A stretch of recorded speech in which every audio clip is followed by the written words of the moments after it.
Okay, so hello everyone, to the persons who are already here and also the online people who is attending the coffee talk. My name is Gerard Villalta. I'm an aerospace engineer and I'm currently doing my PhD here at CIMNE, supervised by Dr. Alex Ferrer and Dr. Fermin Otero in the research group camps.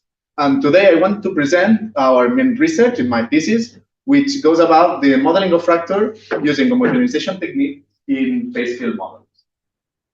So my talk will be structured in 3 main chapters, where we will see a small introduction on phase field and the basis of the model. So over we work. The second one is all the novel approach that we want to present in the field, and the third one are some results that we have obtained from the models that we implemented. After each chapter, I will let you, if you have any doubt regarding the content I explained, more or less short, please ask me, and there's no problem. So you will be able to follow more the path if you get lost at some time moment. So before this, I just want to, sorry.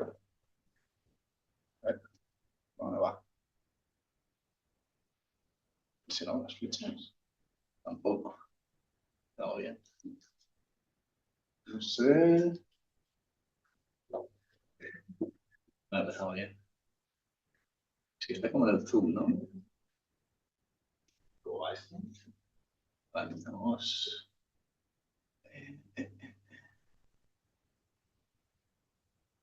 Va a salir de aquí. ¿A dónde? En el triangulito. El triangulito de la pantalla. El blanco. A ver. Ah, esto de aquí. Ah, esto. O aquí quizá, en el ratón, aquí quizá. No. Ah, mira, bueno, vamos. Vale. So, well, sorry about this. So basically, what I wanted to introduce first is a bit of the importance of fracture nowadays. So when we talk about fracture, the most common examples that we get in the bibliography are the Liberty ship hulls and the fracture also of the Aloha Airlines. But from my point of view, this is let's say, an outdated and a bit old-fashioned example, since the first one, obviously, from the Second World War, and the second one is in 1988, so the Soviet Union was still ongoing. So it's they're a bit old-fashioned. So I wanted to show you my point that fracture is still a very interesting field where we are investigating a lot, mostly because we are developing a lot of new different materials, composite materials, different advanced materials with complex behaviors. And all these complex behaviors also lead to some lack of reliability on their application in many different fields that we want to apply it, such as renewable energies, aerospace, automotive, for example, among the different fields that we have in engineering. So having the truth that our materials will not fail unexpectedly, it's a very important thing to have in account in, for example, design, and of course, in the implementation of these new materials in the different fields.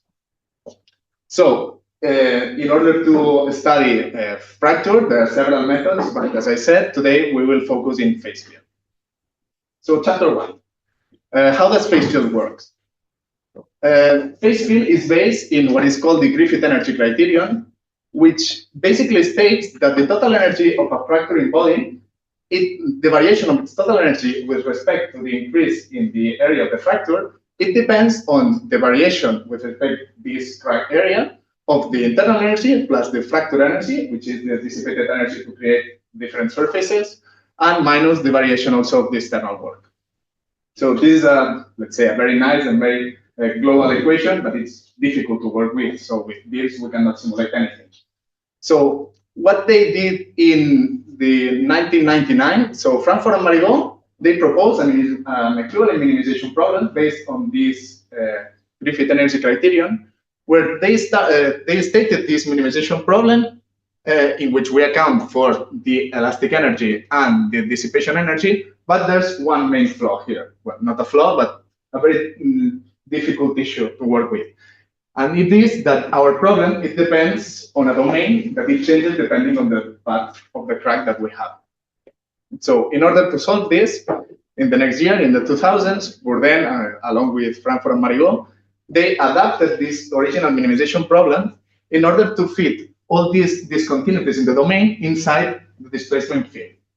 So in this case, now we have our displacement field defined in what is called a Sobolev bounded variation space, which it's also difficult to work with, but at least all the discontinuities that we had in our domain, we are now included in our displacement field, that in some ways it helps us to work more properly. But this is not the end, since of course it's still difficult to do. And the last step that they took was to regularize the original minimization problem in order to, instead of having these discontinuities in the displacement, having a more diffusive changes of these jumps in displacement because of the factors. So all in all, they ended up with this minimization problem that depends on a new variable, which is phi, which is the phase field. This is where the name comes from. And of course, they needed to see if this last minimization problem was equivalent to the original one that relied on the Griffith energy criterion. And this was done by means of a mathematical tool, which is called gamma convergence. And they demonstrated that the minimas and the result that we are obtaining from the minimization problem were consistent with the ones of the original one, the original problem. So we end up having this minimization problem that depends on the displacement and the phase field.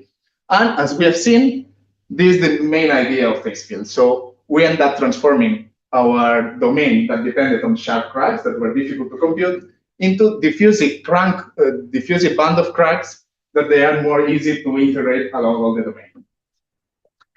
So this resulting minimization problem, as we have seen, it is based in the Griffith energy criterion, it depends on the three terms that we have seen in the beginning. So the elastic energy, the dissipation energy, and also the external world. For the part of the elastic energy, we can see this dependency of this new variable in terms of this function g of phi, which defines the degradation of our material as we keep damaging our material. And so we normally select different analytical functions, which can be quadratic, cubic, quartic, or any polynomial fraction. But the most common one and the most simpler one, which is basically the one that were then proposed in the beginning of the regularization, it's this 1 minus phi squared. This analogously also happens in the dissipation energy, where we have this alpha phi that represents this geometric crack function, and which is related to the dissipation function. It is the energy, the rate of energy that we are liberating as we keep increasing the cracks. So in this case, again, we have different analytical functions, such as linear or quadratic ones, and along with the previous derivation function that we have seen, we can build the most standard or conventional models in phase field, which are called 81 and 82. These models are the ones that we will use to compare the results that we obtain from our novel models with these standard and well-established ones. So there is a main question and a knowledge gap that we want to fill here, and is the interpretation of this new phase field variable. So more or less intuitively, we can understand this phi as the damage that persists in our domain. So more or less, obviously, we have some ideas about the degradation or the dissipation, but there's not a very clear explanation or a very clear interpretation of what can we understand as the phase field variable or the damage variable. So here is where it starts our novel approach. So this is more or less the basis of the phase field. I don't know if you have any question that you want to clarify to continue. If not, we can proceed. So basically, our novel approach is to try to find some meaning to this damage. And to do so, there are several experiments that show some link between what we consider damage and the presence of microstructural voids through the nucleation growth and fracture mechanism.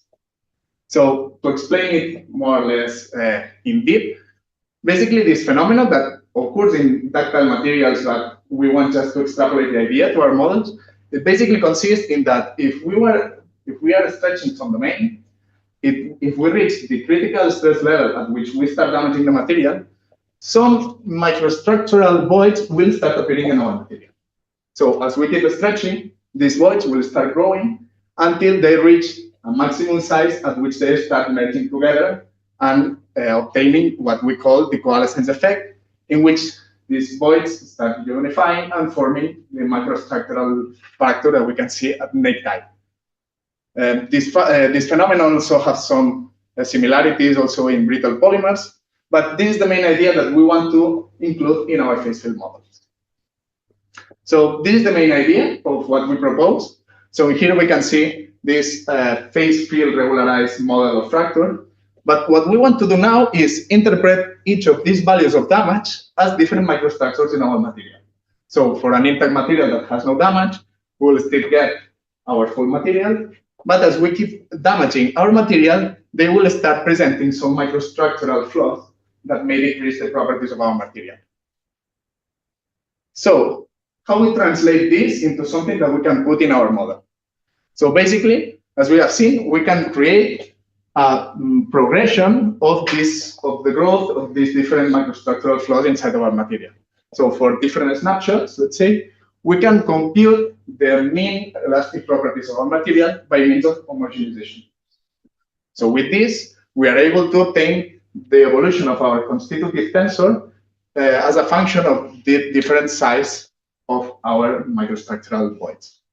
Of course, we can apply it to different types of voids. In this case, since we are just using one variable, we define the circle and the square. But of course, this can be extrapolated to many different shapes and different types of holes.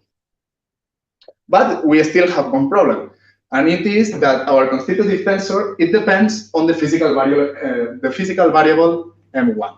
And what we want is to translate this information into the macroscopic damage value. It is the phase field. And to do so, there are several ways to do it, but in accordance to the intuition of that the dissipation may be, or the damage may be proportional to the surface of the fracture, we end up having two different approximations in which we define the damage to be proportional to the perimeter of this hole, or either to the area of this hole. And with this, selecting the one that we choose, we end up having this homogenized constitutive tensor as a function of phi. And as you may imagine, this is the information that we can plug directly in any phase field method. So a bit more visually, all this process that I've commented, basically it can be seen here. So for each of the microstructures, we end up computing certain level of, well, a certain value for the constitutive tensor component, and depending on the damage metric, we end up having one value of damage for another. So we do this for every type of hole that we want to test and the different damage metrics, and we end up creating all the different curves that we can see here. Okay. This can be done by, for example, a polynomial fitting, which is the method that we use, but in the end, it's just connecting all the different points to have an extrapolation. Okay, so this is the resulting curve that we obtained. So since our base material is isotropic, we still keep some of the symmetries, and we can just, with just examining those three components, the C11, which I don't know if it can be seen pretty well, but the C11, C12, and C33, with those three components, we can define our materials by now. But there's an important thing here, and it is that if you notice, this black line here, which corresponds to the analytical function that we've seen in the beginning, obviously this degradation function was multiplying the whole constitutive tensor in the original phase field problem. And this means that all the degradation processes will be applied equally to all the different components. But what we got from our homogenization problem is that because the different holes present some orthotropy inside the microstructure, it also means that we obtain this orthotropy in the different damaging of the different components. So in a natural way, we have obtained this different damaging mechanisms in our material, which in common phase field models applying different degradation functions, for example, it's not clear if they can be applied that easy. So it may be a good point to investigate if it's more feasible this than, for example, apply a different degradation function. So to finish with this, we have different algorithms to build our phase field models. One of the most common ones, for example, is the staggered scheme, since it's very robust. It's easy to implement and easy to convert the results. And basically, it consists in having our problem is solved in a style way, where we solve the elastic equation for some value of damage, and we obtain certain displacements. And these displacements are then plugged in the damage equation, and we solve the value of the damage or the phase field. And we do this iteratively until we reach the converged solution. Of course, to do so, we can also apply different methods, but since the problem is quadratic with respect to both variables, the displacement and the damage, for the standard conventional phase field methods, we can apply directly a Newton method, which makes it fast to compute. And to do so, basically, we need to just compute the derivatives of the degradation function. But in our case, we want to plug in these homogenized constitutive tensors. And of course, the first step is to compute this homogenization process, from which we can obtain also the homogenized constitutive tensor and its derivatives. And so this information is the one that we can plug directly in our original algorithm, but with a small difference. For solving the damage equations, since our degradation functions are no longer quadratic, we cannot apply a Newton method. And we can see it here more clearly. So these are the second derivatives of our constitutive tensor. And we can see in the analytical methods, this black line is always positive. So it means that we can always apply this Newton method to converge to the final solution. But in our cases, of course, we obtain these negative values of the second derivative that doesn't allow us to apply directly a Newton method, but we need to apply, for example, a gradient. In addition to this, for the homogenized constitutive tensors, the dissipation function that we will use is phi squared, basically in order to be able to compare it more directly with the original conventional 81 and 82. And we will see that applying this, we obtain some clear relationships between the analytical and the homogenized models. So this is chapter 2. I don't know if you have any questions regarding the homogenization process and the different curves. Yes, of course. On the graph, there was some black lines. That was 81, 82. It's like quadratic degradation function. That's it. Yes, exactly. So these ones in here, these black lines, it corresponds to the same, 81 and 82. They share the same degradation, but the dissipation changes. Basically, it's linear 81 if it's linear, and 82 if it's quadratic. Yeah, but this is the degradation. Yes, but it's the degradation function that we use in 81 and 82. Okay. Okay. So, what results we obtained from this? The first test that we ran was this one element under pure fraction, which is basically a unitary mesh that it's only consisting one quadratic element. And why is it interesting to run this case? Because we are just using one single element, the response that we get corresponds to the material behavior of our model. So we can see, instead of having some fractures and some regularization phenomena that we may account when we have more complex cases, with this one, we just simplify to the response, the purely response from our material. So what we obtain with the homogenized degradation functions and applying what I said, the dissipation function as being quadratic, we can see a clear relationship between 81 and perimeter-based functions and 82 and area-based homogenized tensors. So for the 81 and the perimeter, we can clearly see that all the models share the characteristic initial elastic regime in which we damage at certain point of displacement, and then we start degrading the material. But until this point, until this critical point, our material keeps being elastic. So this is a characteristic from 81 model, which also appears in our perimeter-based models. And in the 82, we have also an analogous behavior. So the characteristic behavior of 82 is that they start damaging from the beginning. So we end up having some more smooth curves in the degradation and also more smooth curves also in the damage. And again, we can see that for the area cases, we obtain a similar behavior. And we can also apply, obviously, we need to analyze what happens if we have a more complex case, no? To see if the damage and the fracture is being developed correctly and what what are the results that we obtain. So for this case, we run the single edge notch, which is a very typical benchmark for phase field and for fractal in general, in which we have a unitary, again, a unitary mesh, but that presents a half of a crack on one of the sides.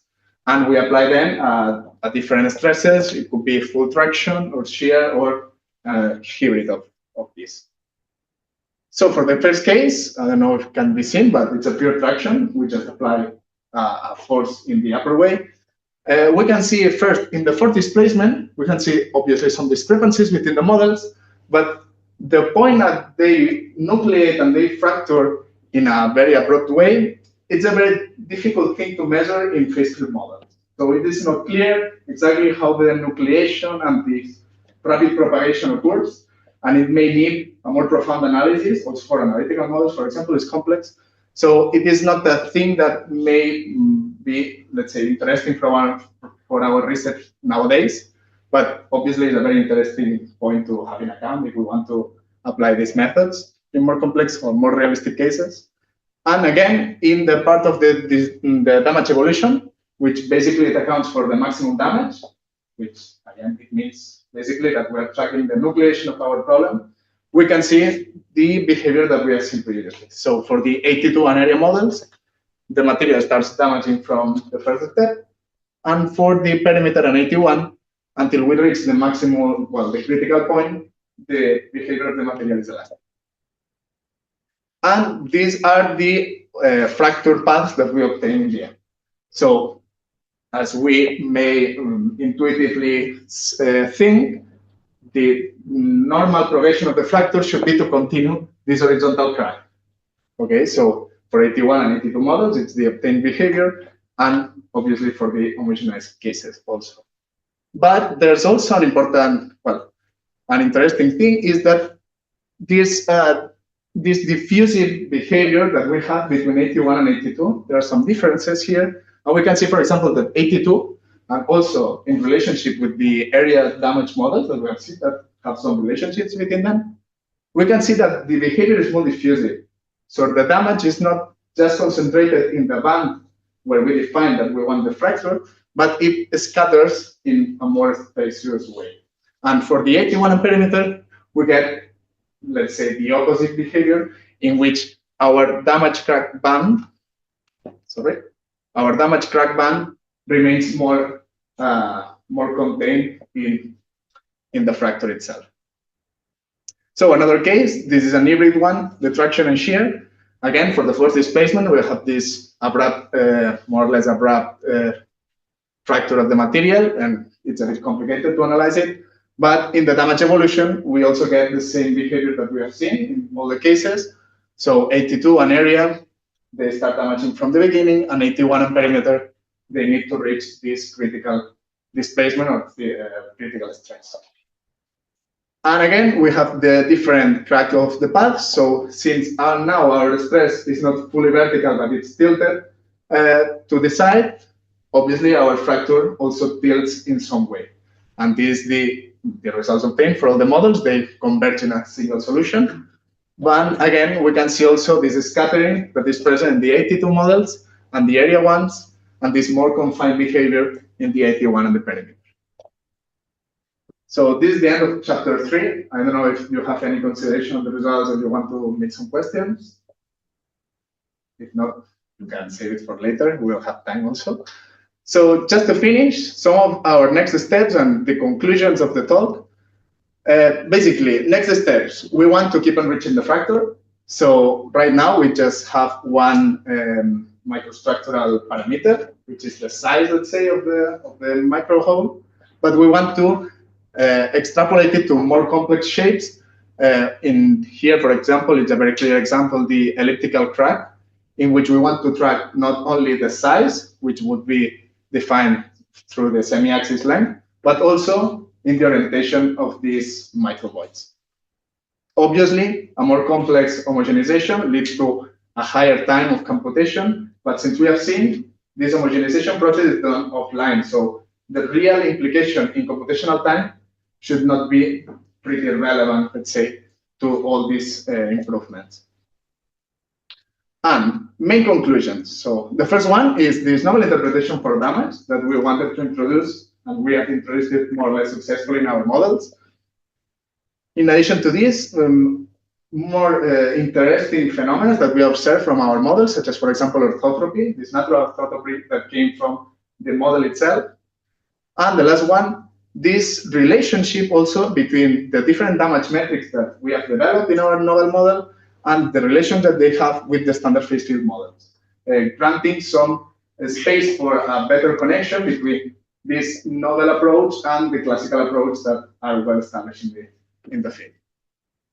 So that's it. Thank you for your attention. If you have any question, I will be glad to answer you. And of course, if later you have more questions, you can contact me by this email that you can see. Thank you very much.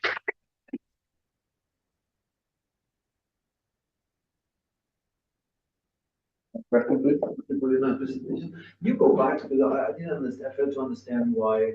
How do you do the examples? The first one, for instance.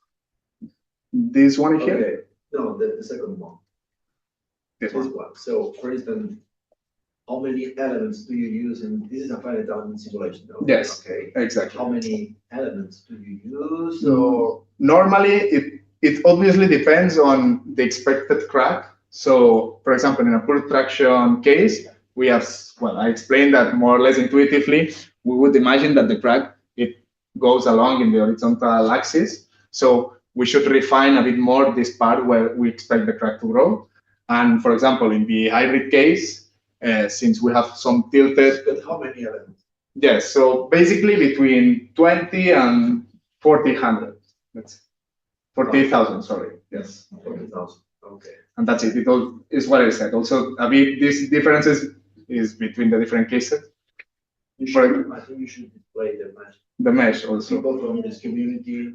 Yeah. Could be interesting, yes.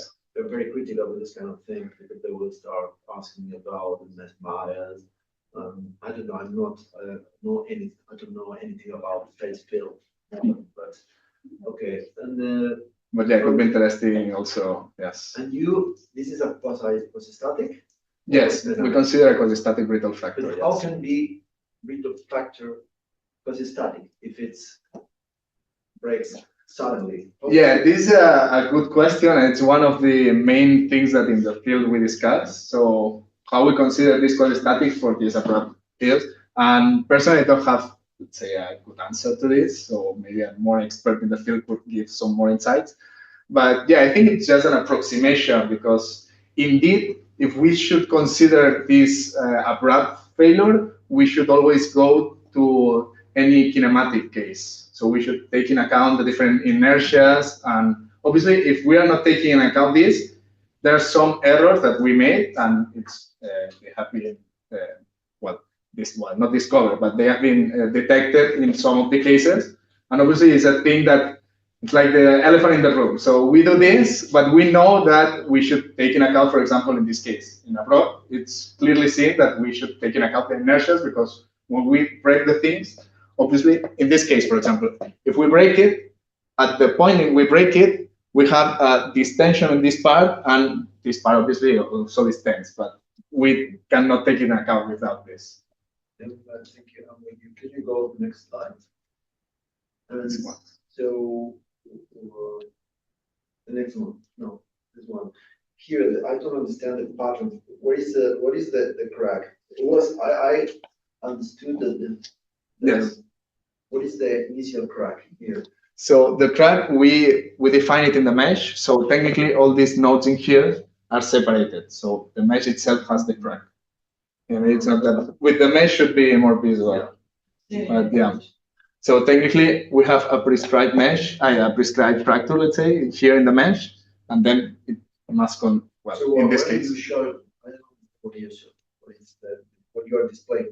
Yeah. There, because actually you don't put the label, so there's damage, I guess. Yes, this is damage. Yes. Okay. Because I understood that the crack is already open, or no? It's not. What do you mean with open? Show the image before. So this one here. Why do you draw this black line? Why? Yeah, this the separation in the mesh, let's say. But it's So- already separated. Yes, exactly. There are nodes that So they occupy the same but place, but they're what is the propagation of the fracture? Because it's already broken. no, but it's broken only the half. And we want to check if this half fracture, if it still continues. But I don't see the continuation of it. Well, the continuation is No. the yellow part in here. Here you don't see the initial. Ah, fracture, yeah, you see it's the like- fracture. okay. Yeah. Yeah. Here is the continuation of the crack, Yeah. and yeah, It's the additional. Yeah, Okay. sorry about It would be that. nice to see. Yeah, all the crack itself. Yeah, okay, yes, Okay. No, sorry about that. It's true that it may cause some misunderstanding, but that's it. thank you. Yes. First I find the ideas of putting shapes and homogenization a very good idea. I've asked myself the question of the homogenization in fracture a lot of time, and this idea is actually very nice. Like, I really like it. I just have a few questions, maybe to go with your question about dynamics. I was wondering, why did you choose a configuration that was stable in the first place? What do you mean with an unstable configuration? A configuration where you would see smooth propagation, pro- where increasing the load will increase the propagation of the crack. So you wouldn't have any dynamic effects. You wouldn't have to answer the question, you just had to answer it. Yes. And the second part would be to see how the fracture patterns propagate instead of like how it appears. Yes. It So would be interesting, no? yes, in some cases, what I have to say that mostly, on most cases, maybe if they apply some plasticity, for example. No, I know there are some models that they apply plasticity, but in Yeah. general, for what I've seen, mostly the fracture problems that they study are in a more abrupt case, let's say, and they Depends on the community. For sure. yes, If could be also. you get interested to fracture mechanics, there is a lot of stable cases. Okay. If you can look at compact tension specimen, for example, this is a specimen experimentally we used to find the fracture properties, and this is a stable Yes. thing for sure. I've checked it experimentally. I checked Okay. it in phase field as well, so Yes. it works for sure. Okay. Yeah, so that was my first question. My second question, I guess you're gonna have it a lot when you speak about phase field, is the length scale of the phase field model. We called it L0. Yeah, these In your model? L0 in the beginning. Yeah, especially since you're making some homogenization. What is, I guess there is a lot of care to be taken there between the length scale you use and the length scale you imagine for your microstructure. There would be some interaction there. If your length scale becomes too small, then you cannot homogenize. Yeah, it's an interesting thing to investigate. We haven't took that much attention in this parameter. We know that it's a critical parameter in phase field. It's also a large discussion about the nature of this L0, if it should be fixed or not. Or Here, what kind of value did you use compared to the size of your? more or less for the single edge knot, for example, it was I think 3 times lower than the fine meshes, the fine elements that we were using to detect the fractures. So the length is smaller than the mesh.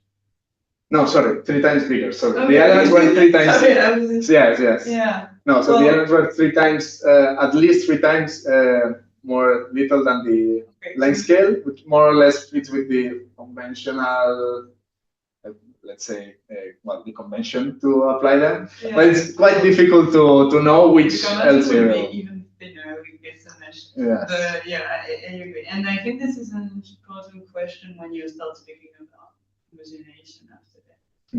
And maybe in slide 18, you showed us the results for the one element case. I couldn't help but notice that your This one. This one? Or? Yes, that's it.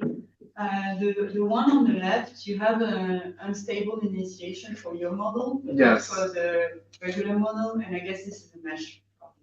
I would have said it is a mesh problem. Yeah, mesh, and also a bit of the homogenization process in the beginning, for example, of the degradation. It's a critical point to detect. So maybe the gradients, for example, are not finely adjusted, and it may cause these kind of things. But yeah, I find interesting also this discussion about L0. Yeah, and I also have recommendation if you want for the nucleation part, the interpretation and the way to use it with the phase field. I have a great recommend. Okay, perfect. Yeah, yes. No, I'm also. We were checking also a recent publication which also discuss about the nature of nucleation. If phase field could detect properly the nucleation. We have to still to really know properly. What I've seen that was interesting for me was coupling phase field with the couple criterion to understand the nucleation, because else it's a bit hard. And also in my old lab, what we used to do is impose at the beginning on the lips of the initial crack, you impose an initial damage field at this point, and it helps a bit. I don't know why, but it helps to develop the crack from that. Yeah, because you go from what is an unnatural crack because it's open with the mesh to something that is phase filled, and sometimes the transition is a bit hard, and predicting the damage already equal to one close to the crack lips, sometimes it helps. Okay. And also this you apply for, for cases where the crack may be unstable. For example, a typical 3-point bending, but without any notch, for example. Yeah, well, do you have any? But even for with an initial crack, sometimes you have a small dynamic initiation in the beginning, and then it's interesting, really. No, okay. Please. In the results you showed, the simulation results. Yes. Slide. Which ones? The next slide. This one? Yes. I find very interesting that you seem to see some waves. Yes. What is this? Have you thought about it?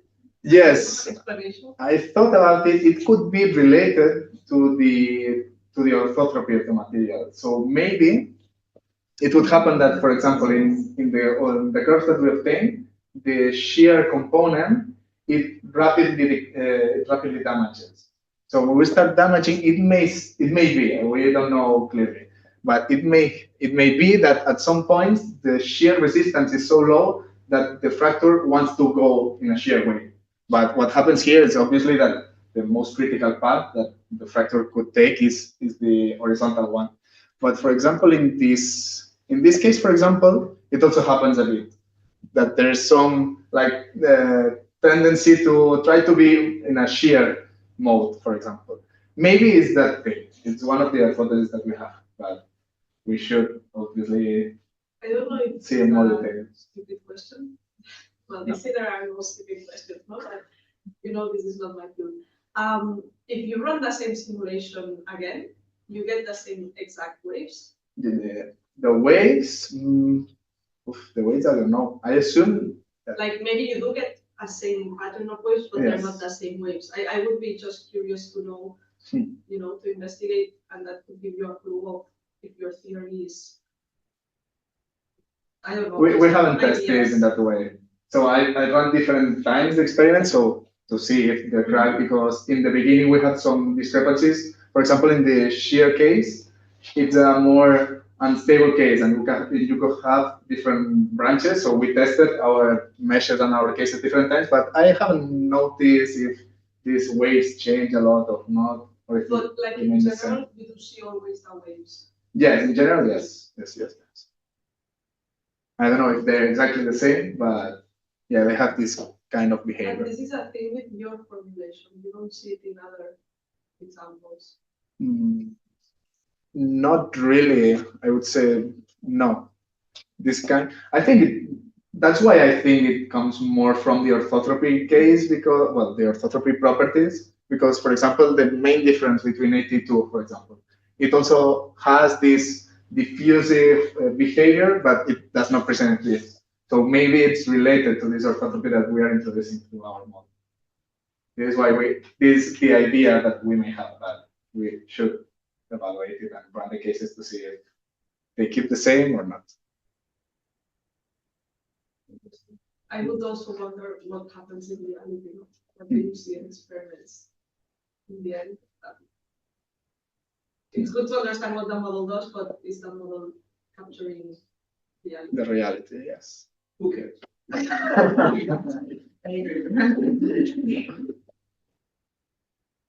Next. Any more questions? I don't know if it's line. I don't think so.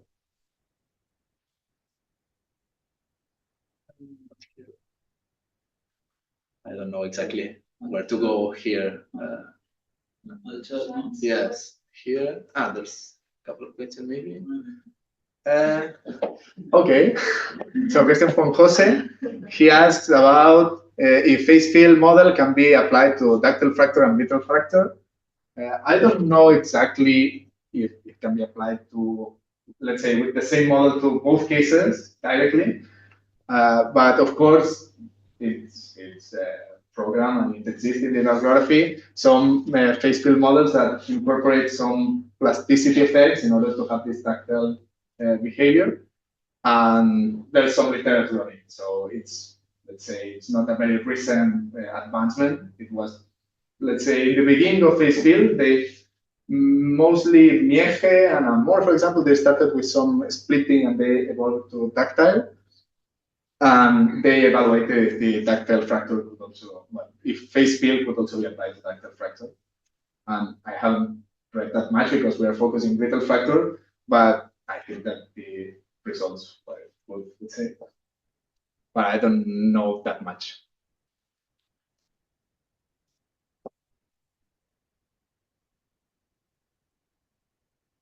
Okay, so if there's any more questions, thank you for your attendance.